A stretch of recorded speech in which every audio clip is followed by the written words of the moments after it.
அனைவருக்கும் என்னுடைய அன்பான மாலை வணக்கம். மிக பொறுமையாக 2 மணியிலிருந்து 3 மணி நேரமாக இங்கு அமர்ந்திருக்கக்கூடிய குழந்தை செல்வங்கள், பெற்றோர்கள்,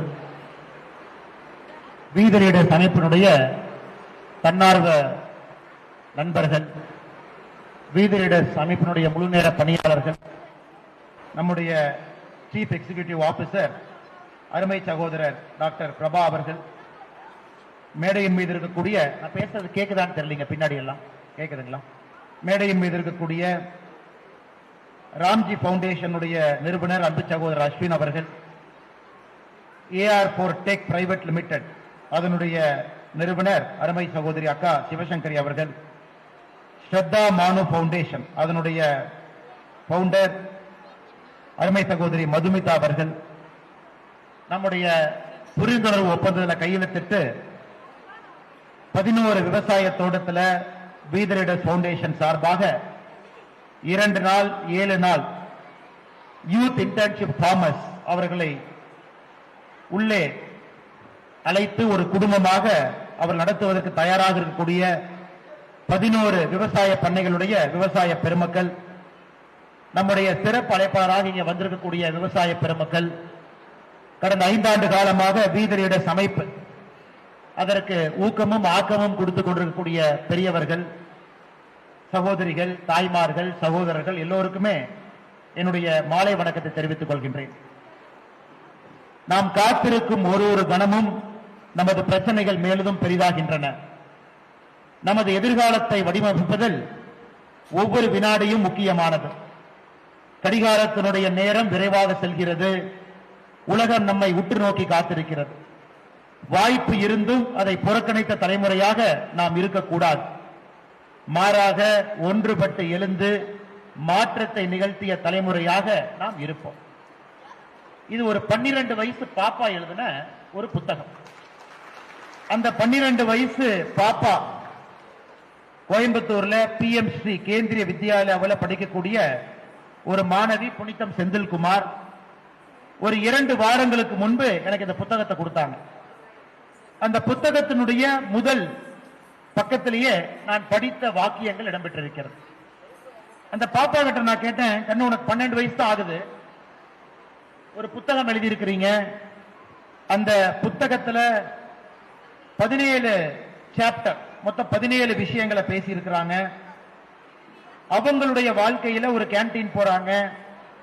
அந்த கேன்டீன்ல எவ்வளவு இயற்கையான உணவுகள் இருக்கு. கோயம்புத்தூர்ல சாந்தி சோசியல் சர்வீஸ் அதை ஒரு சாப்டர் எழுதியிருக்கிறாங்க.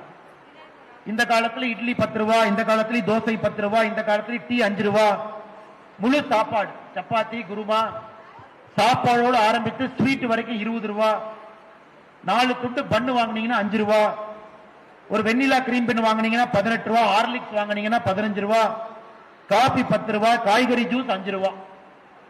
இது இந்த பாப்பா அவங்களோட அப்பாவோட போகும்போது அந்த கேன்டீன்ல இருக்கக்கூடிய விலை பட்டியலை பார்க்கிறாங்க. இவ்வளவு சீப்பா, இவ்வளவு எளிமையாக, அதே நேரத்தில் சுவையாக, குவாலிட்டியா கொடுக்கறாங்களே அப்படிங்கறத பார்த்து இன்ஸ்பயர் ஆகி அவங்க செல்லக்கூடிய எல்லா இடத்திலும் கூட ஒரு விஷயத்தையும் உற்று பார்க்கிறாங்க. அதை 17 சாப்டரா தொகுத்து ஒரு சிறுமியின் 17 கனவுகள் அப்படிங்கிற புத்தகமா எழுதியிருக்கிறாங்க. இந்த மேடைக்கு வந்த எல்லா குழந்தைக்கும் கூட அந்த வாய்ப்பை ஏற்படுத்தி இந்த புத்தகத்தை எனக்கு அன்பளிப்பா கொடுத்திருக்கோம். நம்முடைய குழந்தைகள் அதை படிக்கணும். எப்படி நம்முடைய புனிதம் செந்தில்குமார் அவர்கள் 12 வயசுல ஒரு தீர்க்க சிந்தனைவாதியாக இருக்கிறாங்க. நம்முடைய குழந்தைகளுக்கும் கூட அந்த சின்ன ஒரு தீ பொரிய எங்கேயோ ஒரு இடத்துல ஆரம்பிக்கணும் அப்படிங்கிறது நம்முடைய நோக்கம். எதற்காக இந்த புத்தகத்திலிருந்து நான் பேச ஆரம்பிக்கிறேன் அப்படின்னாங்க, ஒரு கிராமத்தில் இருக்கக்கூடிய குழந்தைக்கும் நகரத்தில் இருக்கக்கூடிய குழந்தைக்கும் என்னதான் நம்ம சொன்னாலும் கூட அடிப்படையில் அவர்களுடைய வளர்ச்சிக்கு கிராமப்புற பகுதியிலிருந்து வரக்கூடிய குழந்தைகளுக்கு நிறைய அட்வான்டேஜ் இருந்தாலும் கூட நிறைய இடத்துல டிஸ்அட்வான்டேஜ் இருக்கு. காரணம் வளரக்கூடிய சூழல், அவர்களுக்கு கிடைக்கக்கூடிய வாய்ப்புகள். இன்னைக்கு நம்முடைய வீதரீடர்ஸ் அறக்கட்டளை நம்முடைய ஃபர்ஸ்ட் சேலஞ்ச், மிக முக்கியமான பிரச்சனையாக நாம் பார்ப்பது, கிராமப்புறத்தில் இருக்கக்கூடிய குழந்தைகளுக்கு நகரப்புறத்தில் ஒரு பெரிய மாநகரத்தில் பெங்களூரோ டெல்லியோ பாம்பேவோ சென்னையோ கோயம்புத்தூரோ ஒரு பெரிய நகரப்புறத்தில் கிடைக்கக்கூடிய ஒரு வாய்ப்பு நம்முடைய கிராமப்புற குழந்தைகளுக்கு கிடைக்க வேண்டும் என்பது நம்முடைய மிக முக்கியமான எண்ணம், நோக்கம். இப்ப அதற்காகத்தான் கடந்த 5 ஆண்டுகளாக கடுமையான களப்பணியில வீதி லீடர்ஸ் வேலை பார்க்கிறாங்க. ஒரு சிலம்பமா இருக்கலாம், ஆனா இங்க இருக்கக்கூடிய மாஸ்டர் நல்ல மாஸ்டர் கண்டுபிடிச்சு அவங்களை கொண்டு வந்து சிலம்பத்தை சொல்லிக் கொடுக்கணும். காரணம், இன்னைக்கு சிலம்பம் வந்து கேலோ இந்தியா ஸ்போர்ட்ஸா மாறிடுச்சுங்க. 2036 இந்தியாவுக்கு ஒலிம்பிக் போட்டி ஒருவேளை கிடைக்கும் பொழுது, நிச்சயமா கிடைக்கும் பொழுது ஒலிம்பிக் போட்டியாக வருவதற்கும் சிலம்பத்திற்கு ஒரு வாய்ப்பு இருக்கு. ஏன்னா ஒரு ஒலிம்பிக் போட்டியை நடத்தக்கூடிய ஒரு நாடு தனக்கு பிடித்த 2 விளையாட்டை அவங்க நடத்தக்கூடிய ஒலிம்பிக் போட்டியில் அவங்க அதை வச்சுக்கலாம். கபடி வச்சுக்கலாம், சிலம்பம் வச்சுக்கலாம். இன்னையிலிருந்து நாம தயார் பண்ணி கொண்டு வரும் பொழுது 2036 இன்னும் 10 ஆண்டுகள் கழித்து அரவையில் இருந்தோ பக்கத்தில் இருக்கக்கூடிய கிராமப்புற பகுதியில் இருந்து யாராவது ஒரு குழந்தைக்கு நிச்சயமாக சிலம்பத்தில் இந்தியாவுக்கு தங்க பதக்கம் கிடைப்பதற்கு ஒரு வாய்ப்புனா ஏன் நாம உருவாக்க கூடாது? நம்ம சிந்தனை எல்லாம் ஒரு வெறும் சிலம்பத்தை கட்டிட்டு அவங்க கிராமத்தில் இருக்கக்கூடாது, இன்னும் மேலே போவதற்கு ஒரு வாய்ப்பு. இன்னைக்கு இந்தியாவுடைய செஸ்ல ஒரு பேசும்பொழுது ஒரு சகோதரி சொன்னாங்க, கிராண்ட் மாஸ்டர்ஸ் தமிழ்நாட்டில் தான் இன்னைக்கு அதிகப்படியான கிராண்ட் மாஸ்டர்ஸ் இந்தியாவில் இருக்கிறாங்க. நம்முடைய தமிழகத்தில் தான் அதிகப்படியான யங் கிராண்ட் மாஸ்டர்ஸ் இருக்காங்க. ஆனா உன்னிப்பா நீங்க பாக்குறீங்க அப்படின்னா அந்த கிராண்ட் மாஸ்டர்ஸ் எல்லாத்துக்குமே நல்ல ஒரு கோச் நகரப்புறத்தில் கிடைக்கிறார். இப்ப ரமேஷ் அவங்க எடுத்துக்கிட்டீங்க, எம்பி ரமேஷ் எடுத்துக்கிட்டீங்கன்னா பிரக்னானந்தா உருவாக்குறாங்க, அவங்க சகோதரி வைஷாலியை உருவாக்குறாங்க, இன்னும் பெரிய பெரிய மனிதர்களை கோச் ரமேஷ் உருவாக்கிட்டே இருக்கிறாங்க. சிட்டியில ஒரு ஸ்பெசிபிக் அட்வான்டேஜ் இருக்கு. ஆனா கிராமப்புறத்தில் ஒரு குழந்தை படிக்கும் பொழுது சூழல், இயற்கை, சுற்றுச்சூழல் நன்றாக இருந்தாலும் கூட ஃபெசிலிட்டி அவங்களுக்கு ஒரு பெரிய பிரச்சனையா இருக்கு. அதை உடைக்க வேண்டும் என்பது வீதி லீடர்ஸ் நோக்கம். ஆனால் இந்த ஆண்டு நீங்க மேடையில பேசும் பொழுதே சொன்னீங்க, இப்ப நாம செஸ் ஆரம்ப காலம் சொல்லி கொடுத்துட்டோம், குழந்தைகள் கத்துக்க ஆரம்பிச்சுட்டாங்க, விளையாடுறாங்க, உள்ளூர்ல பதக்கம் வாங்குறாங்க, தமிழக அளவுல வாங்குறாங்க, கரூர்ல வாங்குறாங்க. நம்முடைய நோக்கம் எல்லாம் உங்களை இன்னும் கிராண்ட் மாஸ்டரா ஒரு ILO ரேட்டிங்ல உங்களை மேல கொண்டு போகணும், அதுல அதிகப்படியான எண்ணிக்கையில நீங்க மேல வரணும், ஒரு கிராண்ட் மாஸ்டர் உருவாக்கணும் அப்படிங்கிற நோக்கம். ஆனா இன்னைக்கு நாம செய்யறது பவுண்டேஷன் லெவல் ஒர்க். ஆனா நிச்சயமா வருகின்ற காலத்துல ஒரு நகரத்துல கிடைக்கக்கூடிய வாய்ப்பு கிராமப்புறத்துல உங்களுக்கும் அதை ஏற்படுத்தி கொடுக்க வேண்டும் என்கின்ற போராட்டத்தை நாங்கள் கையில் எடுத்திருக்கின்றோம். நிச்சயமாக அதை சாத்தியமாக்குவோம் என்கின்ற நம்பிக்கை எனக்கு இருக்கு. அதே போல அடுத்து நாம் சாப்பிடக்கூடிய உணவு, எம்என்பி ஐயா முன்னாடி இருக்கிறாங்க, முன்னெடுக்கையில நிறைய விவசாய பெருமக்கள் அமர்ந்திருக்கின்றார்கள். எனக்கு தெரிஞ்சு 20 ஆண்டுகளுக்கு முன்பே அவங்கள டெக்ஸ்டைல் ஃபீல்டுல கொடி கட்டி பறந்தவர்கள். ஒரு நாள் எனக்கு எதுவும் வேண்டாம் என்று மூட்டை முடிச்சு கட்டிவிட்டு கிராமத்தை நோக்கி படையெடுத்து கிராமத்தில் விவசாயம் பண்ணி அங்க இயற்கை விவசாயத்தோடு சார்ந்து வாழ்ந்து அவங்க தயாரிக்கக்கூடிய உணவை அவங்களாகவே உண்டு இன்னைக்கு நமக்கெல்லாம் ஒரு முன்மாதிரியாக இருக்கக்கூடிய மனிதர்கள் இந்த முன்னெடுக்கையில் அமர்ந்திருக்கிறார். எதற்காக இதை நான் சொல்றேன்னாங்க, இன்னைக்கு நம்முடைய நாட்டை பொறுத்தவரை உலகத்தினுடைய பல நல்ல விஷயங்கள் நம்முடைய பாரத நாட்டில் நடந்தாலும் கூட உலகத்தினுடைய கேன்சர் கேபிட்டலாக மாறி இருக்கின்றோம், உலகத்தினுடைய டயபெட்டிஸ் டைப் 1 டைப் 2 சுகர் கேபிட்டலாக மாறி இருக்கின்றோம், உலகத்தினுடைய ரத்த அழுத்த நோய் பிபி பிளட் பிரஷர் அதனுடைய கேபிட்டலா மாறி இருக்கும், இந்த உலகத்தினுடைய அல்சர் கேபிட்டலாக மாறி இருக்கின்றோம். இவ்வளவு ஓடுவது எதற்காக? இவ்வளவு பணம் சம்பாதிப்பது எதற்காக? எல்லோரும் நகரத்தை நோக்கி படையெடுப்பது எதற்காக? அதை உடைத்து மறுபடியும் கிராமப்புறத்தில் ஆரோக்கியமான முறையில் நாம் நம்முடைய உணவை தயாரிக்கணும், அந்த உணவை உண்ணணும். இளைஞர்கள், படித்த இளைஞர்கள் திரும்ப கிராமத்தை நோக்கி வர வேண்டும் என்பதற்காக இன்னைக்கு இன்னொரு புரிந்துணர்வு ஒப்பந்தத்தை நாம் இங்கே செய்திருக்கின்றோம். 2 நாட்கள் 7 நாட்கள், அண்ணா கொஞ்சம் மைக் நல்ல மைக்கா இருந்தா கொஞ்சம் மாத்தி கொடுங்க. 2 நாட்கள் 7 நாட்கள் இன்னைக்கு நம்முடைய படித்த மாணவர்கள் யாராக இருந்தாலும் கூட,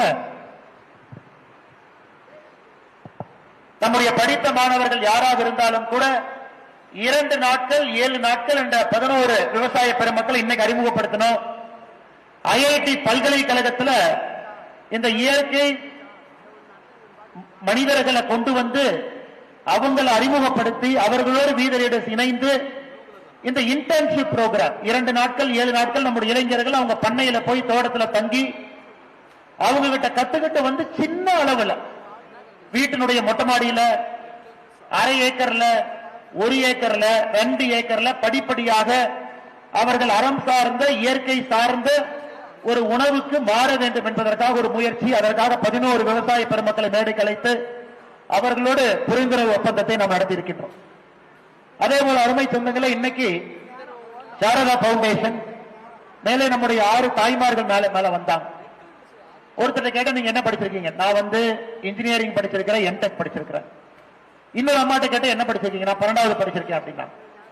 இன்னைக்கு இவ்வளவு டேலண்ட் கிராமப்புற பகுதியில் இருக்குதுங்க. இவ்வளவு டேலண்ட் படித்த நம்முடைய பெண்கள் திருமணமாய் கிராமத்துக்கு வர்றாங்க, வீட்டோடு இருக்கின்றார்கள். அதை உடைக்க வேண்டும் என்பதற்காக இன்னைக்கு அவர்களோடு ஒரு புரிந்துணர்வு ஒப்பந்தம்.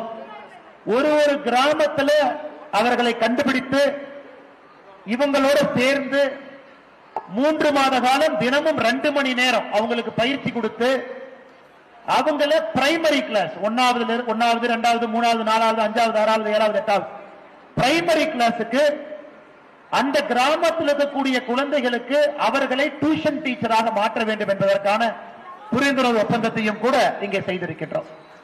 இன்னைக்கு ஆரம்பத்தில் 6 நம்முடைய தாய்மார்கள் சகோதரிகள் மேலே அவங்க இந்த பயிற்சி எடுக்க ஆரம்பிச்சுட்டாங்க. சில பேர் இப்பவே பாடமும் நடத்த ஆரம்பிச்சுட்டாங்க. அப்ப ஏற்கனவே அவங்க படிச்சிருக்கிறாங்க, அவங்களுக்கு ஃபண்டமெண்டல்ஸ் தெரியும்.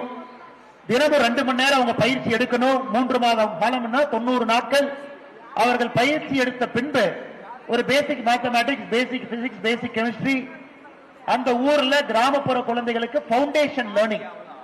அவங்க பள்ளிக்கூடத்தில் படித்து முடித்து விட்டு கிராமத்தில் வீட்டில் இருக்கும் பொழுது அக்கப்பக்கத்தில் இவர்கள் அவர்களை அழைத்து அவங்களுக்கு பேசிக் ஃபவுண்டேஷனல் லிட்ரஸியை சரி பண்ணி கொடுக்கும் பொழுது, எதற்காக நம்முடைய அன்பு சகோதரர் மேடையின் மீது திரு அஸ்வின் அவர்கள் போராடி கொண்டிருக்கின்றார்களோ அதை அடிப்படையில் சரி செய்ய வேண்டும் என்பதற்கான நோக்கம். அதனால் இந்த மேடையில் 3 நல்ல விஷயங்களை செய்து கொண்டிருக்கின்றோம். 3வது விஷயம், நம்முடைய சகோதரி அவங்க முதல் தலைமுறை பட்டதாரி. அவங்க இன்னைக்கு 2 வீலர் 4 வீலர் அதை இன்னைக்கு சோலார் பேட்டரி டெக்னாலஜி அதை பயன்படுத்தி ரெனியூவபிள் எனர்ஜியை நோக்கி அதை கொண்டு போகணும்னு நினைக்கிறாங்க. அவர்களோடு ஒரு புரிந்துணர்வு ஒப்பந்தம். கிராமத்தில் இருக்கக்கூடிய எல்லோருக்கும் வாய்ப்பு கொடுத்து அவங்களையும் அதை மாற்றணும், அவங்களுக்கும் இந்த மெக்கானிக்ஸ் புரிய வைக்கணும். ஒரு கிராமத்தில் ஒரு சின்ன சின்ன கிராமத்திலும் கூட இந்த AR4 டெக் பிரைவேட் லிமிடெட் என்ன செய்யறாங்களோ அவருடைய தூதுவர்களாக யாராவது இருக்க வேண்டும் என்பதற்கான முயற்சி இன்னைக்கு சகோதரி சிவசங்கரி அவங்களும் மேடையின் மீது இருக்கிறாங்க.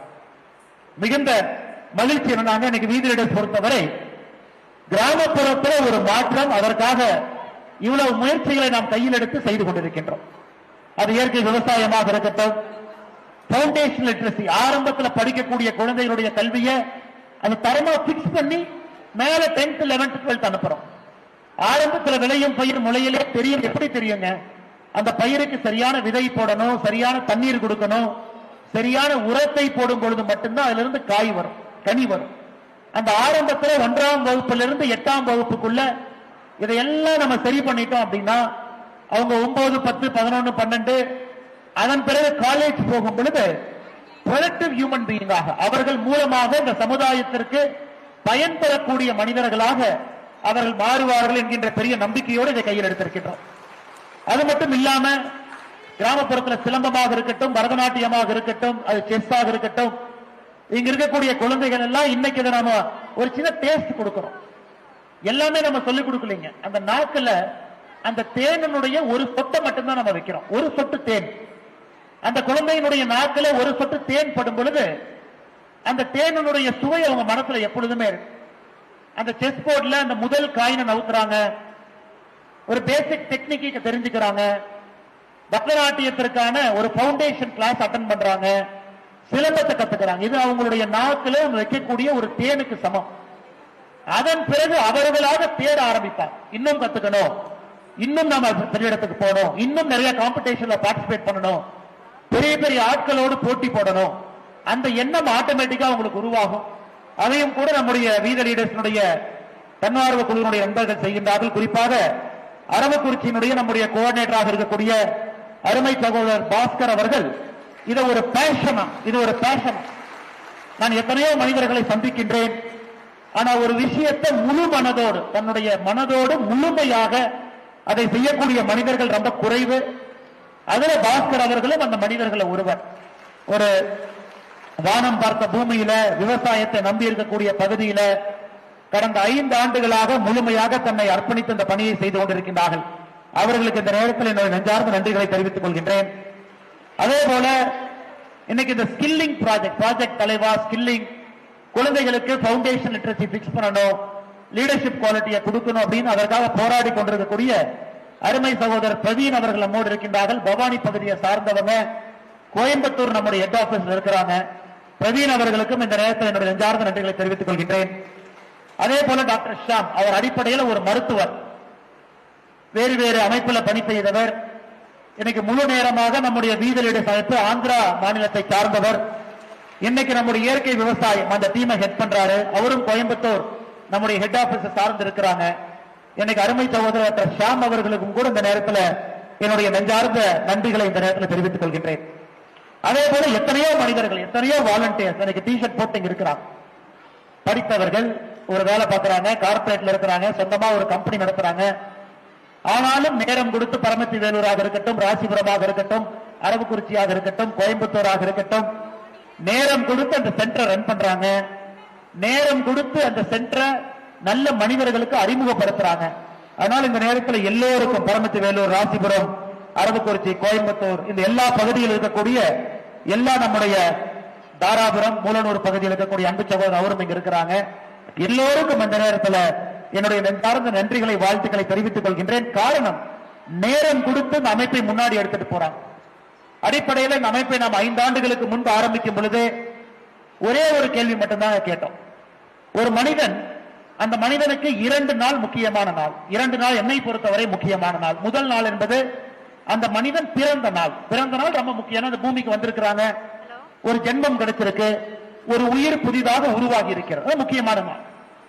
அதை விட என்னை பொறுத்தவரை அதை விட முக்கியமான நாள் எதுன்னு கேட்டீங்கன்னா, அந்த மனிதனுக்கு ஏன் பிறந்தோம் என்று தெரிந்த நாள், பிறந்த நாளை விட முக்கியமான நாள். இன்னைக்கு பல இடத்துல நான் பிறந்த நாள் கொண்டாடுறோம், கேக் வெட்டி கொண்டாடுறோம். என்னை பொறுத்தவரை இன்னும் கொஞ்ச நாள்ல பிறந்த நாள் கொண்டாடுறதை விட நாம் ஏன் பிறந்தோம் என்று தெரிந்த நாளை கொண்டாட ஆரம்பிக்கும் பொழுது அதற்கு இன்னும் மகத்துவம் கிடைக்கும். இன்னைக்கு வீத லீடர்ஸ் அமைப்பினுடைய முக்கியமான வேலை என்னன்னு கேட்டீங்கன்னா, ஏன் பிறந்தோம் என்பதை மனிதர்களுக்கு ஏதோ ஒரு இடத்துல ஒரு சின்ன தீப்பொறியாக நாம் அதை கொடுக்கணும் அப்படிங்கறத நம்முடைய நோக்கம். என்னுடைய வாழ்க்கை விவசாயத்துல சந்தோஷமா இருக்கா, சந்தோஷமா விவசாயம் பண்ணு. இயற்கை விவசாயம் பண்ணணுமா, சந்தோஷமா பண்ணுங்க. இல்ல நான் 3 நேரம் செஸ் மட்டும் விளையாட்டா எடுக்கணுமா, சந்தோஷமா பண்ணுங்க. இல்ல நான் 3 நேரம் இந்த வேலையை செய்யணுமா, சந்தோஷமா பண்ணுங்க. ஏன்னா அடிப்படையில ஒரு ஆத்ம திருப்தி, பரம திருப்தி. நம்ம திருப்திங்கிற வார்த்தையை சாதாரணமா பயன்படுத்துறோம். ஒரு லட்டு சாப்பிடுங்க, நல்ல சுவையா இருந்தா திருப்தி. நல்ல படம் பாருங்க, நல்ல சுவையா இருந்தா திருப்தி. ஒரு நல்ல இசையை கேளுங்க, அது சுவையா இருந்தா அது திருப்தி. அது எல்லாமே திருப்தி தான். அதை தாண்டி நாம் 2 வார்த்தையை பயன்படுத்துறோம். ஆத்ம திருப்தி, பரம திருப்தின்னு ஒரு வார்த்தையை பயன்படுத்துறோம். அது பாத்தீங்கன்னா அது நிலையான திருப்தி. லட்டு சாப்பிடும்போது மட்டும்தான் திருப்தி. லட்டு சாப்பிட்டு முடிச்சதுக்கு அப்புறம் அரை மணி நேரத்தில் அந்த திருப்தி போயிடும். படம் பார்க்கும் பொழுது நன்றாக இருக்கும், நல்லா அடிச்சிருக்காங்க, நல்ல இசை நல்லா இருக்கு, 1 மணி நேரம் கழிச்சு போயிடும். ஆனா நிலையான திருப்தி ஒரு மனிதனுக்கு இருக்க வேண்டும் என்றால் அந்த மனிதன் இன்னொரு மனிதனுக்கு சேவை செய்யும் பொழுது மட்டும்தான் நிலையான திருப்தி அந்த மனிதனுக்கு இருக்கு.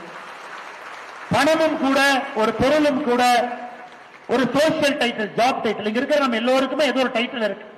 எல்லாருக்கும் ஒரு டைட்டில் இருக்கு. டாக்டர், இன்ஜினியர், மருத்துவர், ஆண்டர்பிரனர், எல்லாருக்கும் ஒரு போலீஸ் இன்ஸ்பெக்டர், சப் இன்ஸ்பெக்டர், விவசாயி, எல்லாருக்கும் டைட்டிலுங்க. எனக்கும் ஒரு டைட்டில் இருக்கு.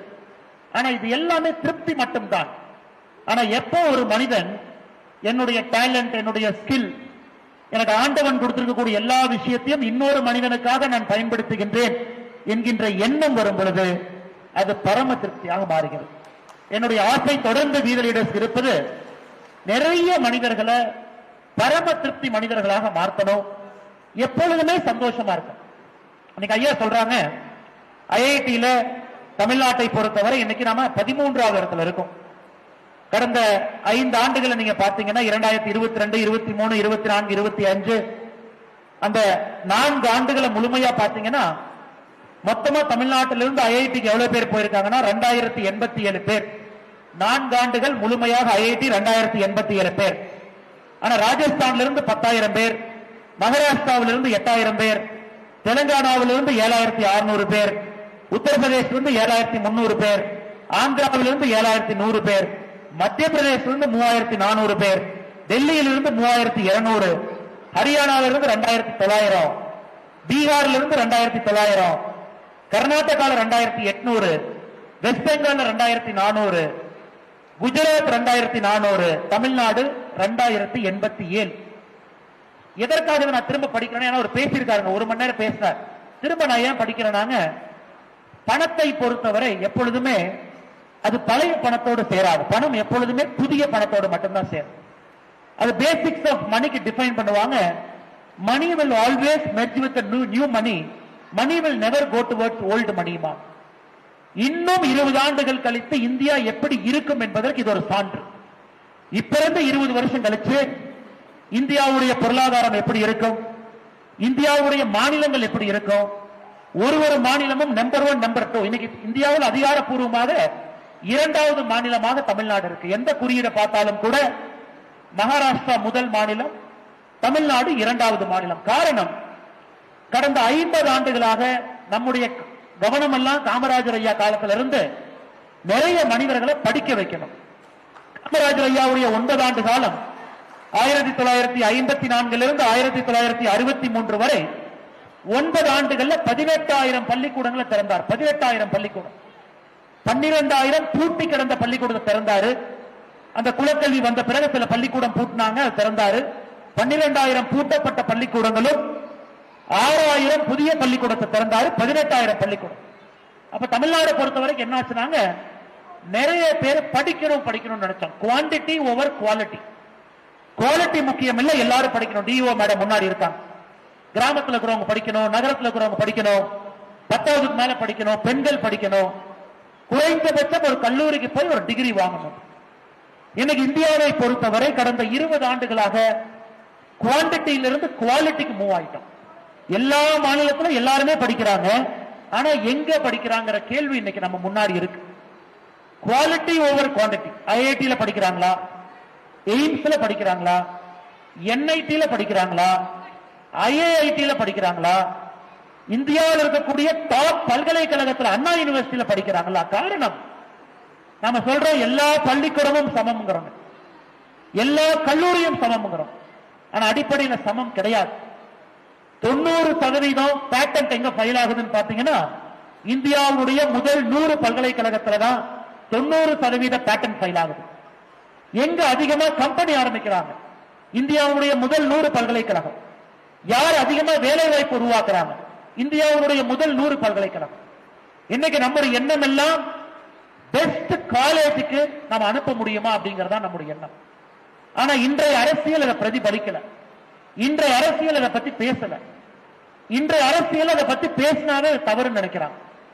அதை வீத லீடர்ஸ்ல பேசணும்னு நினைக்கிறோம். நம்முடைய குழந்தைகளை மோட்டிவேட் பண்ணி, நீங்க ஐஐடி போகணும், உங்களால முடியும். நீங்க ஐஏஎம் போகணும், உங்களால முடியும். நீங்க என்ஐடி போகணும், உங்களால முடியும். ஐஏஎஸ் ஆகணும், உங்களால முடியும். அந்த கனவுகளை கொடுக்கணும். அது செய்யும் பொழுது என்ன ஆகுனாங்க, இவங்க எல்லாம் அந்த பெஸ்ட் இன்ஸ்டிடியூஷன் போகும் பொழுது நல்ல மனிதர்களை பார்க்கறாங்க, எக்ஸலன்ஸ் டேஸ்ட் பண்றாங்க, திரும்ப அவங்க வந்து பெரிய ஆளுமைகளாக மாறுகின்றார்கள். அதனால்தான் மேலையில் இருக்கக்கூடிய திரு அஸ்வின் அவர்கள் பேசியது மிக மிக முக்கியம். என்ஐடியில கூட தமிழகத்தை பொறுத்தவரை 12வது இடத்துல இருக்கும். ஐஐஐடியை பொறுத்த வரைக்கும் தமிழகம் 8வது இடத்துல இருக்கு. இது எல்லாம் கூட நாம் முதல் படி மூலமாக கிராமப்புறத்துல அந்த தாய்மார்களை தயார் பண்ணி பவுண்டேஷன் லிட்ரஸியை சரி பண்ணும் பொழுது குழந்தைகள் 8வது 9வது 10வது வரும் பொழுது நாலேஜபிளா, ஸ்கில்ஃபுல்லா, பேசிக் கான்செப்ட தெரிஞ்ச குழந்தைகளா நிச்சயமாக அந்த குழந்தைகள் அடுத்த கட்டம் வருவாங்க என்கின்ற நோக்கம். இதற்கு நீங்கள் எல்லாமே ஒத்துழைக்கணும். ஏன்னா நம்முடைய ஆரம்ப கட்ட கல்வி என்பது இன்னைக்கு கிரைசிஸ் மோட்ல இருக்கு. அதை சரி பண்ணணும், அதற்கு அதிக முக்கியத்துவம் கொடுக்கணும். கவர்மெண்ட் ஸ்கூல் டீச்சரையும் நம்ம எம்பவர் பண்ணணும். அது நம்முடைய வேலை கிடையாது, அரசினுடைய வேலை. அது அரசு பொறுப்புல வர்றவங்க கவனம் கொடுத்து ஆரம்ப கல்வியினுடைய ஆசிரியர்களுக்கு மரியாதை கொடுத்து அவர்களை எம்பவர் பண்ணி ஊக்கப்படுத்தி அவர்களை தயார் பண்ணது ஒரு பக்கம். நாம் இன்னைக்கு அரசியல் இல்லை, நம்ம எல்லோருமே சாதாரண மனிதர்கள், சாதாரண விவசாயம் செய்யக்கூடியவர்கள், தொழில் செய்யக்கூடியவர்கள். நாம் நம்முடைய கையில் என்ன முடியுமோ அதை நாம செய்ய ஆரம்பிச்சிருக்கிறோம். அதையும் கூட இந்த நேரத்தில் உங்களுக்கு தெளிவுபடுத்த வேண்டும் என்பது என்னுடைய ஆசை. அதே நேரத்தில் நம்முடைய பிரதமர் அவர்கள் ஒரு 1.5 மாசத்துக்கு முன்னாடி கோயம்புத்தூருக்கு வெறும் 2 மணி நேரம் மட்டும் வந்தாங்க. வெறும் 2 மணி நேரம். அவருக்கு பல வேலைகள் இருந்துச்சு. அரசு நிகழ்ச்சியில பங்கேற்கல, அவர் சார்ந்திருக்கக்கூடிய கட்சி நிகழ்ச்சியில பங்கேற்கல. வெறும் 2 மணி நேரம் வந்தாரு, ஏர்போர்ட்ல இறங்கினாரு, நேர கொடிசியா போனாரு கோயம்புத்தூர்ல. அங்க தென்னிந்தியாவுடைய இயற்கை விவசாயிகள் சம்மேளனம், அந்த மீட்டிங்ல பங்கேற்றாங்க. விவசாயிகளை பார்த்தாங்க, பேசினாங்க. இங்க இருக்கக்கூடிய விவசாய பெருமக்கள் நிறைய பேர் அந்த மீட்டிங் போயிருந்தாங்க. எதற்காக பிரதமர் வந்தாங்கன்னாங்க, இன்னைக்கு நம்முடைய மண், நம் உணவு உண்ணக்கூடிய மண், நம்முடைய செம்பரியாடு மேயக்கூடிய மண், நம்முடைய பசுமாடுகள் மேயக்கூடிய மண், அதனுடைய கார்பன் கண்டென்ட், அந்த மண்ணை எடுத்து அதுல எவ்வளவு கார்பன் இருக்கு நீங்க அனலைஸ் பண்ணீங்கன்னா, குறைந்தபட்சம் அந்த மண்ணில் குறைந்தபட்சம் ஒரு 6% அதுல கார்பன் கண்டென்ட் இருக்கணும். அப்பதான் அந்த மண்ணில் ஏதாச்சும் ஒரு, அந்த நம்ம ஊர்ல சொல்லுவாங்களேங்க, பாத்தி தூச்சினாச்சு விளையும் அப்படின்னு. குறைந்தபட்சம் 6%. இன்னைக்கு தமிழ்நாட்டில் எத்தனையோ இடத்துல மண்ணினுடைய கார்பன் கண்டென்ட் 0.5% ஆயிடுச்சு. 0.5%. அப்பனா அந்த மண்ணில் எதுவுமே வராது. அந்த மண்ணில் நீங்க ஒரு உணவு எடுத்து சாப்பிட்டீங்கன்னா அது அசிடிக், ஒரு ஆசிடுக்கு சம்பந்தப்பட்ட ஒரு மண்ணாக அது மாறி இருக்கிறது. இந்த கார்பனை இன்னைக்கு நம்முடைய மண்ணில் நம்ம பிக்ஸ் பண்ணணும். பண்டை காலமாக காலங்காலமாக இருந்த கார்பன் கண்டென்ட்டை அந்த மண்ணில் நம்ம இழந்துட்டோம். மேல இருக்கக்கூடிய சாயில எடுத்தாச்சுங்க, அதை எடுத்து ரியல் எஸ்டேட் பண்ணிட்டோம், அதை எடுத்து வேறு வேறு நிறுவனங்கள் உருவாக்கிட்டோம், கீழே தோண்டி தோண்டி போறோம், அந்த மண்ணில் விவசாயம் பண்றோம். பிரதமர் அவர்கள் ஒற்றை நோக்கத்திற்காக வந்தது, நம்முடைய மண்ணில் கார்பன் கண்டென்ட்டை திரும்ப 6% மேல கொண்டு போகணும். தமிழ்நாட்டில் எத்தனையோ இடத்துல 0.5% கார்பன் வந்துருச்சு. இப்ப நீங்க யோசிச்சு பாருங்க, இந்த பூமி இத்தனை ஆண்டு காலமாக இருக்கு, முன்னோர்கள் வாழ்ந்துட்டாங்க. ஆனா நமக்கு பின்னாடி வரப்போற குழந்தைகள் எந்த உணவை உண்ண போறாங்கன்னு ஒரு நிமிஷம் நீங்க யோசிச்சு பாருங்க. அதற்காகத்தான் வி த லீடர்ஸ் 2வது முக்கியமான நோக்கம். நீங்க பள்ளிக்கூடத்தில் படிக்கிறீங்க, காலேஜில் படிக்கிறீங்க, யாராவது இருந்தாலும் உங்கள்கிட்ட விவசாய தோட்டம் இல்ல, நீங்க சென்னையில படிக்கிறீங்க, விவசாயமே நீங்க பார்த்தது கிடையாது. ஒரு மாடு கொப்பில் இருந்து பால் கறப்பாங்களா, காம்பில் இருந்து பால் கறப்பாங்களா கூட உங்களுக்கு தெரியல, பரவாயில்ல. ஒரு மாட்டுக்கு 4 காம்பு இருக்கு, தெரியல கூட பரவாயில்ல. ஆனா வி த லீடர்ஸ் இன்னைக்கு உங்களுக்கு அந்த வாய்ப்பு உருவாக்கி கொடுக்குது. உங்களுடைய சம்மர் ஹாலிடே, ஹாஃப் இயர்லி லீவ்ல அப்பா அம்மாவுடைய அனுமதியோடு 2 நாட்கள் இன்டர்ன்ஷிப் ப்ரோக்ராம் வாங்க, 7 நாள் இன்டர்ன்ஷிப் ப்ரோக்ராம் வாங்க. இங்க இருக்கக்கூடிய விவசாய பெருமக்கள் முதல் இருக்கையில் இருக்காங்க, அவங்க தோட்டத்துக்கு நீங்க போங்க. அந்த வி த லீடர்ஸும் அவர்களும் இணைந்து அந்த தோட்டத்தில் அவங்க தங்க முடியுமா, தங்குவதற்கு வசதி இருக்கா, அந்த தோட்டத்துல பத்திரமா இருக்கா அவங்க தங்கறதுக்கு, பெண் குழந்தைகள் வர்றாங்க, பெண்கள் வர்றாங்க, அவர்களுக்கு பாதுகாப்பு இருக்கான்னு நம்முடைய அமைப்பை சார்ந்தவர்கள் ஒரு தோட்டத்துக்கும் போய் அவங்ககிட்ட பேசி அவங்களுடைய அனுமதியை வாங்கி அதை சர்டிஃபை பண்ணி இன்னைக்கு நாம லீடு ஃபார்மர்ஸ் அப்படிங்கிற கான்செப்ட் அறிமுகப்படுத்தி இருக்கோம். கிட்டத்தட்ட 800க்கும் மேற்பட்ட இளைஞர்கள் பதிவு செஞ்சிருக்கிறாங்க. அவர்களுக்கான ட்ரைனிங் நாம் ஆரம்பிச்சிருக்கோம். அந்த குழந்தை முதலாக வந்து கை மண்ண படணும், மண்புழு எடுத்து கையில வைக்கணும், மண்புழு கடிக்காது கொத்தாது, மண்புழு பாய்சன் கிடையாதுன்னு அந்த குழந்தைக்கு சொல்லிக் கொடுக்கணும். ஒரு மாடு இன்னைக்கு சிட்டியில போய் பார்த்தீங்கன்னா மாடு சாணம் போடுதுன்னு சொல்றது இல்லைங்க, மாடு சிட்டடிக்குதுன்னு சொல்றாங்க. மாடு சிட்டடிக்குதுங்கிறாங்க சிட்டியில, சாணம் என்கின்ற வார்த்தையை பயன்படுத்தல. அவர்கள் அதை பார்க்கணும், மாடு சாணம் போடுதுங்கிற வார்த்தையை அந்த குழந்தை சொல்ல வைக்கணும். ஒரு பெரிய உயரிய நோக்கோடு ஐஐடி மெட்ராஸ் பல்கலைக்கழகத்தோடு இணைந்து இந்த ப்ரோக்ராமை நம்ம லான்ச் பண்ணி இன்னைக்கு நம்முடைய பெரியவர்கள் அவர்கள் தயவோடு இதை முன்னாடி கொண்டு போயிருக்கோம்.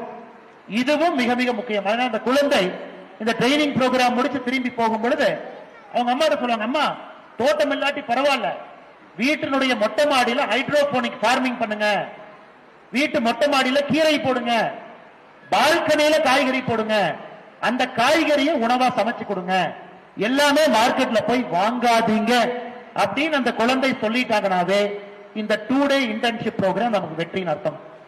அதையும் முன்னெடுத்து நடத்தக்கூடிய விவசாய பெருமக்கள் இங்க இருக்கிறாங்க, நம்முடைய தன்னார்வ நண்பர்கள் இருக்கின்றார்கள். அவர்களுக்கும் இந்த நேரத்தில் என்னுடைய நெஞ்சார்ந்த வாழ்த்துக்கள் என்றுகளை தெரிவித்துக் கொள்கின்றேன்.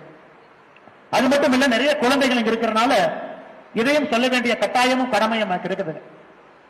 நான் ஒரு முறை சவுத் ஆப்பிரிக்கா போயிருந்த பொழுதுங்க, ஒரு 4 ஆண்டுகளுக்கு முன்பு நெல்சன் மண்டேலா அவர்களுடைய பிறந்த நாள் ஜூலை 18ஆம் தேதி.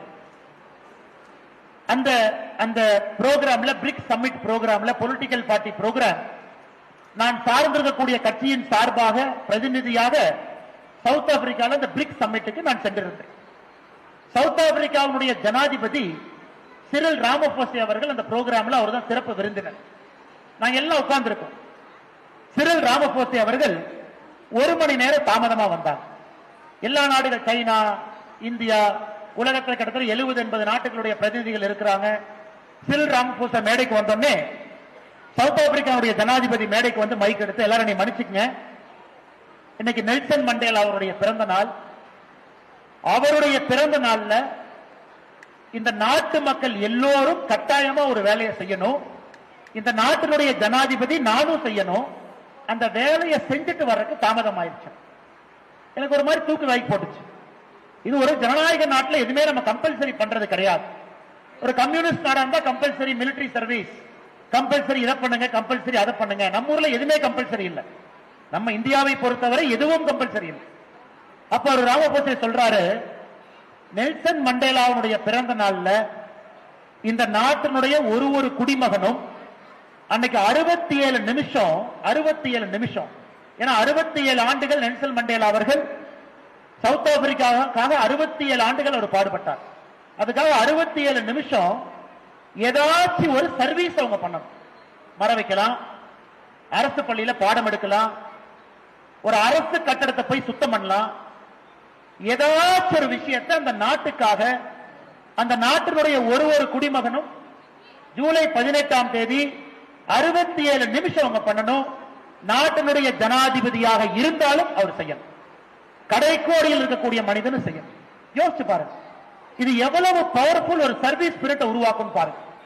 ஒரு குழந்தை பள்ளிக்கூடத்தில் இந்த ஆண்டு 67 நிமிஷம், அடுத்த ஆண்டு 67 நிமிஷம், 10ஆம் கிளாஸ் வரைக்கும் டெய்லி ஒரு வருஷமா 67 நிமிஷம் சேவை பண்றாருன்னா அந்த குழந்தை ஆட்டோமேட்டிக்கா அதை 100 நிமிஷம், அது 200 நிமிஷம், அது 300 நிமிஷமா மாற்றுவாங்க. அதனாலதான் நம்முடைய வி தி லீடர்ஸ் ஃபவுண்டேஷனுடைய நீங்கள சத்திய வாக்கு, சத்திய பிரமாணம் எடுத்த பொழுது ஒரு வார்த்தையை பயன்படுத்துறாங்க. குறைந்தபட்சம் 1 மணி நேரம் நீங்க சர்வீஸ் பண்ணுங்க. நம்முடைய அமைப்பினுடைய தன்னார்வலா நீங்க இருக்கிறீங்க அப்படின்னா 1 மணி நேரம் சர்வீஸ் பண்ணுங்க. 1 மணி நேரம். அந்த சர்வீஸ்ங்கிறது என்னங்க? உங்களை தாண்டி ஒரு மனிதனுக்கு உதவி பண்ணா அது சர்வீஸ். இல்ல நான் கம்பெனிக்குள்ள ப்ராஃபிட் மோட்டிவ்ல பண்ணேன், இல்ல நான் குடும்பத்துக்குள்ள ஒண்ணு பண்ணேன், என் சொந்த குழந்தைக்கு நான் சொல்லிக் கொடுத்தேன் என்பதை தாண்டி உங்களோட 24 மணி நேரத்துல 1 மணி நேரத்தை ஒதுக்கி உங்களை தாண்டி, உங்க ஈகோவை தாண்டி இன்னொரு மனிதன், சமுதாயம், இன்னொரு வீடு, இன்னொரு கிராமம், நம்முடைய நாடு, அந்த நாட்டினுடைய முன்னேற்றத்திற்காக 1 மணி நேரம் தினமும் கொடுக்க பாருங்க அப்படிங்கிறது நம்முடைய வாலண்டியர்ஸ்க்கு நம்ம வைக்கக்கூடிய ஒரு வேண்டுகோள். இப்ப நான் ஒரு அரசியல் கட்சியை சார்ந்து இருக்கிறனால எனக்கு அது 8 மணி நேரமோ, சில நாள் 10 மணி நேரமோ, சில நாள் 12 மணி நேரமோ அந்த வேலையை செய்ய வேண்டும். அது கட்டாயமும் இருக்கு. நான் இஷ்டப்பட்டு அந்த நேரத்தை செய்யறேன். ஆனா நம்முடைய தன்னார்வ நண்பர்கள் அவங்க எந்த அரசியல் கட்சியிலும் இல்ல. அவங்க எல்லாமே 10 மணி நேரம் பிரைவேட் கம்பெனில வேலை பார்க்கிறாங்க.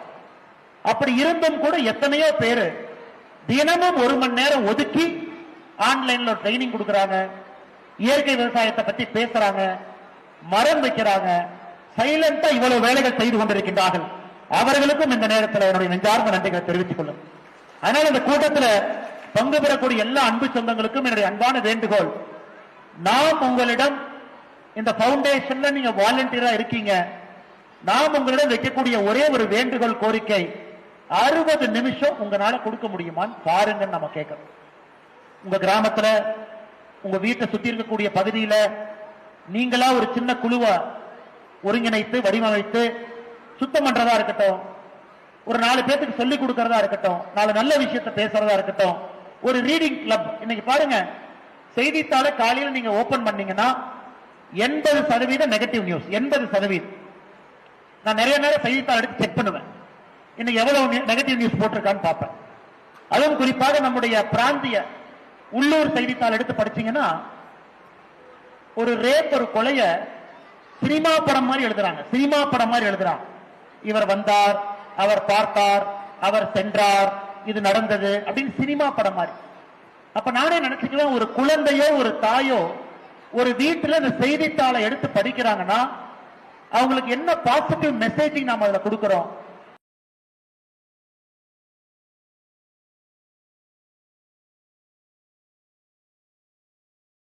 இவங்க இருக்கும் இருக்கும்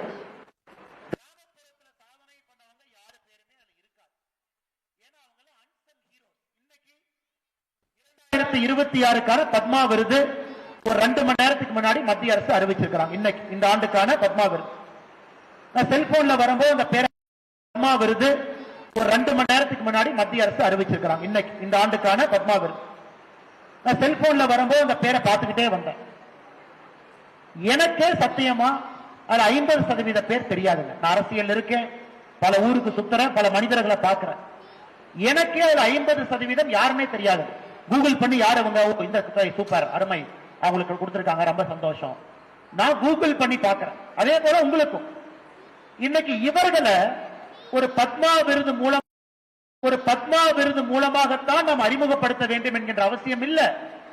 உள்ளூர்ல இருக்கக்கூடிய வீத லீடர்ஸ் வாலண்டியர் உங்க கிராமத்துல அவங்கள பிடிச்சு அவங்கள வச்சு ஒரு கூட்டம், அவங்க ஒரு இன்ஸ்பிரேஷன் ஸ்டோரி, ஒரு இன்ஸ்பைரிங் ஸ்டோரி, அதனால ஒரு மாற்றத்தை நீங்க ஏற்படுத்துறீங்க, ரொம்ப சந்தோஷம். இப்ப 2வது இருக்கையில ஜவஹர் இருக்கிறாங்க, வெள்ளஹோ இல்ல, ஒரு வீடு கட்டினார். அந்த வீடு முழுவதுமே இயற்கை பொருட்களை வைத்து இயற்கையான ஒரு பசுமை வீடு. கடந்த 200-300 ஆண்டுகளாக தமிழ்நாட்டில் வீடுகள் ஜன்னல், நம்முடைய வீடு கட்டக்கூடிய முறையை கண்டுபிடித்து அதே போல வீடு, இது ஒரு லேபர் ஆஃப் லவ், ஒரு ஆசையில கட்டுறாங்க. இதுல ஆச்சரியம் என்னன்னா, யாரெல்லாம் போறாங்களோ எல்லாத்தையும் கூப்பிடுவார். பாருங்க அண்ணே, பாருங்க வீட்டை பாருங்க, அண்ணே வாங்க வீட்டை பாருங்க. இது ஜவஹர்கள் ஏதோ மார்க்கெட்டிங்கோ அட்வர்டைசிங்கோ பண்ணல, இல்ல ஒரு பெரிய வீடை கட்டிட்டாரு, எல்லாத்தையும் கூப்பிட்டு வீட்டை கட்டிக்க. ஒரு வீடுன்னு அடிப்படையில் ஒரு பிரைவசி வேணும். நம்ம வீட்டுக்கு எல்லாம் யாரு வந்தாலும் எங்க கூட்டு போவார், கிச்சனுக்கு கூட்டு போவார், பாத்ரூம் கூட்டு போவார், பெட்ரூம் கூட்டு போவாரு. இப்படி கட்டினே, இது காரைக்குடியில இருந்து எடுத்து வந்தனே, இது கள்ளக்குறிச்சி நேம்பார். எனக்கு ஆச்சரியம் என்னன்னா, இந்த மனிதர்கள் அதையெல்லாம் தாண்டி இதையே காட்டுறாங்கன்னா, இந்த வீடு மாதிரி நீங்களும் ஏதாச்சும் கட்டும் பொழுது இயற்கையை சார்ந்து கட்ட பாருங்க. எந்த உயிரினத்தையும் கொல்லாம ஒரு சிமெண்ட் நீங்க எடுக்கிறீங்க, அவ்வளவு பொருட்களை அழித்தெடுக்கிறீங்கன்னா எவ்வளவு சுற்றுச்சூழல் மாசு அதை ஏற்படுத்துறது. பண்ணாதீங்க, வேற மாதிரி போங்க, ஒரு முயற்சி. அதனால நிறைய பேர் இங்க இருக்கிறவங்க பர்சனலா நான் பேசிட்டே போலாம். வள்ளுவர் காலேஜ் ஐயா இருக்கிறாங்க. முதல் நாள் இந்த வீதிலேட அமைப்பு ஆரம்பிச்சதே ஐயாவுடைய கல்லூரி. ஒரு ஹோட்டல் நடத்துறார், ஹோட்டலுக்கு ஹோட்டல் நடத்துறார். எங்கனே ஹோட்டல்ல பாரே இல்ல அப்படின்னு. நம்ம ஹோட்டல்ல பார் இல்லைங்க, இது வெஜிடேரியன் ஹோட்டல் அப்படின்னு. நான் கேட்டேன், எப்படி லாபம் சம்பாதிப்பீங்க? பார் இருந்தா தான் லாபம் அப்படிங்கிற கான்செப்ட்ல ஒரு மனிதன் தான் நடத்தக்கூடிய உணவு கூடத்தையும் கூட அதுல தப்பான ஒரு விஷயத்தை நம்ம செஞ்சிடக்கூடாது. தப்பான மனிதர்கள் அந்த ஃபேமிலியோட வரும் பொழுது ஒரு தாய்மார முகம் சுழித்து விடக்கூடாது என்பதற்காக நடத்தக்கூடிய ஹோட்டல்ல பார் கிடையாது. அடுத்தவர் நடத்தக்கூடிய பெட்ரோல் பம்ப். இன்னைக்கு 1 லிட்டர் நீங்க பெட்ரோல் அடிக்கிறீங்கன்னா, இன்னைக்கு அந்த 1 லிட்டர் எங்க வந்துச்சு, 1 கிலோ எங்க வந்துச்சுன்னா அது ஒரு ஸ்டாண்டர்ட் யூனிட். இன்னைக்கு நீங்க போனீங்கன்னா இங்கிலாந்துல இருக்கு, அந்த ஸ்டாண்டர்ட் யூனிட் மெஷர்மெண்ட் ஒரு இன்ஸ்ட்ருமெண்ட் வச்சிருக்காங்க, ஒரு அயன் வச்சிருக்காங்க, அதுதான் அந்த மெட்ரிக்னுடைய வெயிட். அதை நாம எல்லாம் ஃபாலோ பண்றோம். ஆனா இன்னைக்கு அவருடைய பெட்ரோல் பம்புக்கு போய் 1 லிட்டர் பெட்ரோல் பாட்டில் வாங்கினீங்கன்னா நம்ம ஊருக்கான ஸ்டாண்டர்ட் யூனிட்டா அவ்வளவு கிளீனா ஒரு பெட்ரோல் பம்ப் நடத்துறாரு. அறம் சார்ந்த ஒரு கல்லூரி நடத்துறாரு, பேரே வள்ளுவர் கல்லூரி. கட்டாயமா எல்லாம் படிக்கணும், கட்டாயமா அந்த அறம் சார்ந்த வாழ்க்கையை வாரம். இன்கம் டாக்ஸ் நேர்மையா இன்கம் டாக்ஸ் கட்டுறாருன்னு எல்லா வருஷமும் இந்த சர்க்கிள்ல இன்கம் டாக்ஸ் அவார்டு வாங்கக்கூடிய ஒரு மனிதர் அவர் இங்க உட்கார்ந்திருக்காரு. இந்த மாதிரி நான் ஒருத்தரையும் சொல்லிக்கிட்டே போலாம். இந்த 2 ரோல் இருக்கக்கூடிய எல்லாருக்கும் நான் சொல்லிக்கிட்டே போலாம். எதுக்காக சொல்றேன்னாங்க, இவர்களை தாண்டி வெளியே யாருக்குமே தெரியாது. அவங்க தெரிஞ்சுக்கணுங்கிறதுக்காக இந்த வேலையை அவங்க செய்யல. ஒரு எம்என் பெரியசாமி அவர்களோ, ஒரு வள்ளூர் காலேஜோ, ஒரு பசுமை வீடு இருக்கக்கூடிய அண்ணன் ஜவஹர் அவர்களோ, இந்த இருக்கையில் இருக்கக்கூடிய நம்முடைய அழைப்பை ஏற்று வந்திருக்கக்கூடியவங்களோ, அவங்க பேரு பேப்பர்ல வரணும், சோசியல் மீடியால வரணும், ட்விட்டர்ல வரணும், எதுக்கும் செய்யல. அவர்களுக்கு பரம திருப்தி அதனால செய்யறாங்க. நான் பரம திருப்தி என்கின்ற வார்த்தையை பயன்படுத்துறேன். கண்டினியூடு ஹாப்பினஸ், சந்தோஷமா நான் இருக்கேன். அதனால் அவர்களை உலகத்திற்கு அறிமுகப்படுத்த வேண்டிய பொறுப்பு நமக்கு இருக்கு. அதனால் நம்முடைய தன்னார்வ நண்பர்கள் இன்னைக்கு தமிழ்நாட்டில் இந்த ஆண்டு நிறைய பத்மா கொடுத்திருக்கோம்.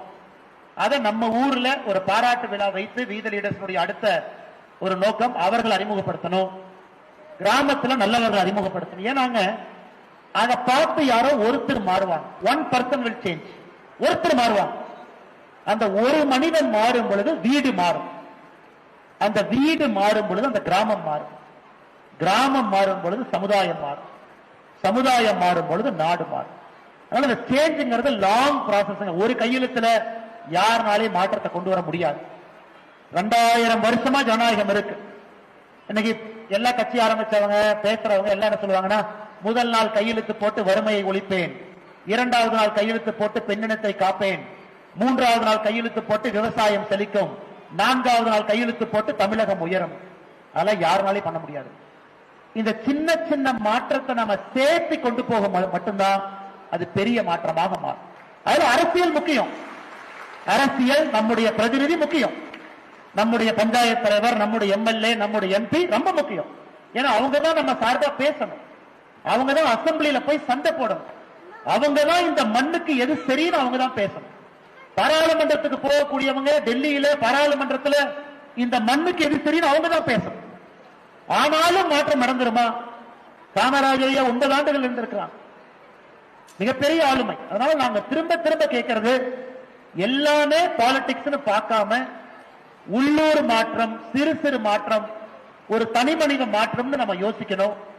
இது ஒரு பெரிய ஒரு ஆழமரமாக இது மாற வைக்கணும். அது வீத லீடர்ஸ் நோக்கம். அதனாலதான் நம்ம லீட் த சேஞ்ச் சொல்றோம்.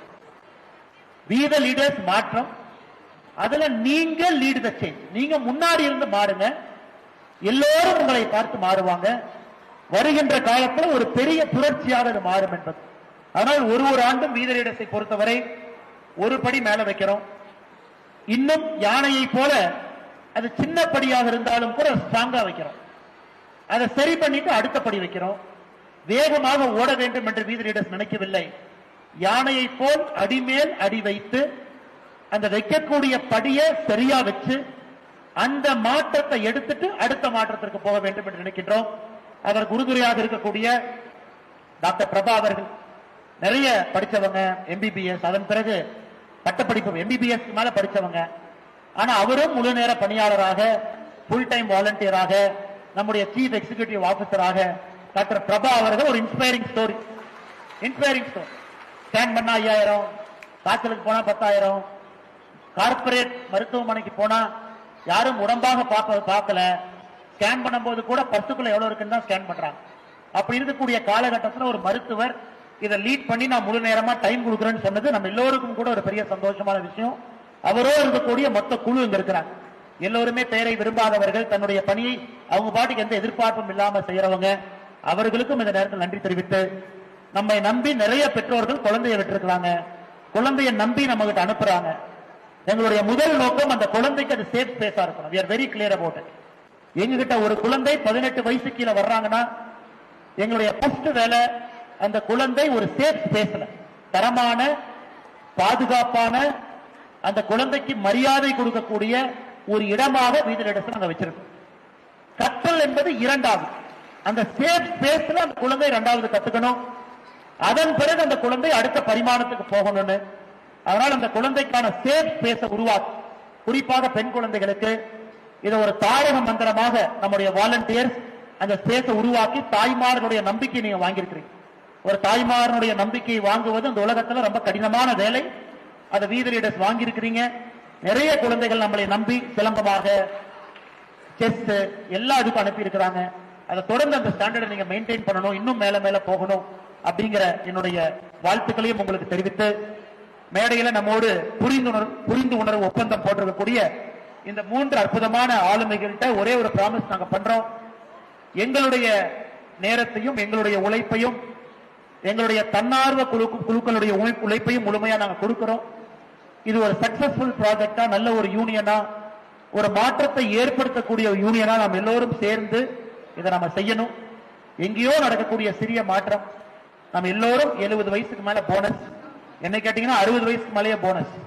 60 வயசுக்கு மேல வாழக்கூடிய ஒரு ஆண்டும் போனஸ் தான்.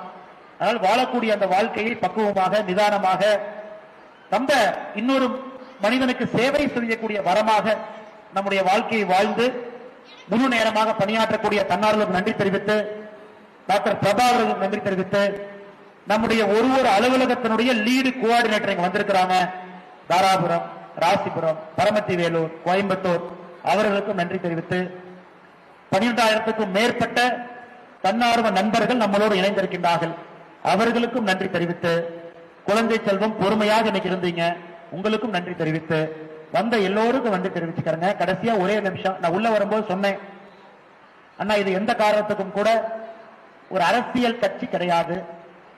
நாம் இது அரசியல் கட்சி போல ஒரு தனி மனிதனுக்கு துதி பாடுவது நம்முடைய வீத லீடர்ஸ்ல இல்ல. இந்த வீத லீடர்ஸ்ல அனைவரும் சமம். அதனாலதான் எனக்கு அவங்க கொடுத்திருக்கக்கூடிய டைட்டில் சீஃப் சர்வன்ட் அப்படின்னா முதன்மை சேவகன் அப்படின்னு கொடுத்திருக்காங்க. ஒரு பிரசிடென்டோ அப்படின்னு கொடுக்கல. முழு நேரமா வேலை செய்யறவங்களுக்கு சிஇஓங்கிற டைட்டில் கொடுத்திருக்காங்க. தொடர்ந்து அதை நம்ம மெயின்டைன் பண்ணது ரொம்ப முக்கியங்க. அதனால முடிந்தவரை என்னுடைய புகைப்படத்தையும் கூட நீங்கள் தவிர்க்க வேண்டும் என்கின்ற அன்பான வேண்டுகோளை எல்லா ஆண்டும் வைப்பது போல இந்த ஆண்டும் நான் வைக்கிறேன். எல்லா இடத்துலையும் தவிர்த்துட்டீங்க, இருந்தும் 2-3 புகைப்படம் இருக்கு, அதுவும் அடுத்த ஆண்டு வராத மாதிரி நீங்க பாத்துக்கணும் அப்படிங்கிற அன்பான வேண்டுகோளை வைத்து இந்த அரங்கத்தில் இருக்கக்கூடிய எல்லா பெரியவர்கள், தாய்மார்கள், நம்மை நம்பி வந்திருக்கக்கூடிய எல்லோருக்கும் நன்றி தெரிவித்து என்னுடைய உரையை முடித்துக் கொள்கின்றேன். நன்றி, வணக்கம். பாரத்.